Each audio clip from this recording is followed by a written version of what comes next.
Kung na may Biblia, kita may nagdalagbay Biblia diha. Hindi mo Kristo ano, takulan. Ha?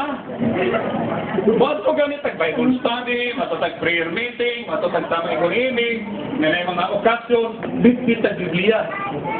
Mga kaikunan, ha? Di tastik mo on. Okay. Kini ako pa nagtigom din Thanksgiving man ni. Pasalamat man sa Ginoo. Aladuyogin ko ninyo sa Pilipos. At tuta ni San Pablo. Atong paminaw ng usa ka santos, kung sa gisulti ni Santos Pablo sa taga-Tara. Okay? Gigamitan ko ng microphone parang ang mga bungol makadungog. Ang kuyora ang dili bungol magpabungol-bungol. Mo man yung advantage siya ang nakadungog magpabungol-bungol ang dili bungol ang di makadungog maningkamot makadungog. Okay. Pilipos chapter 4, basahan lang nako sa lang verse. Tingnan din ni San Pablo mga kaigsunan. Don't worry about anything, but in all prayers ask God for what you need.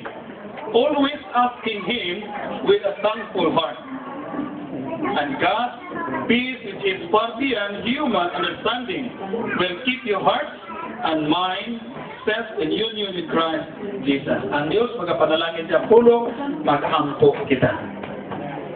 Amahan na mo galangit ko na nitakna sa kautuhon, ani ako Diyos, imubos ng alagad. Huwag ko arang mahimong Ginoo kung wala ka.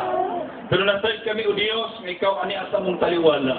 Kay mong pulong Ginoo, duha kong tulong nga maghisgot sa mong ngalan, ikaw ani asa mong taliwala. So Father God, mening kautuhon ako mga pagampo, makiksulti ka sa matag usa ka namo.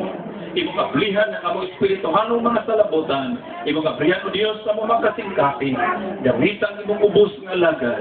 Ikaw Diyos maghatag og mga pulong, mga tinago nga mga butang, aron paglikod, pagdasig, pag-comfort sa matag usa ka namo. Ilabi na Ginoo ning pamilya kamigil. Father God, among itugyan kining tanan sa ngalan ni Kristo Jesus. Amen. Okay, hallelujah. Now, unsay gisulti ni San Pablo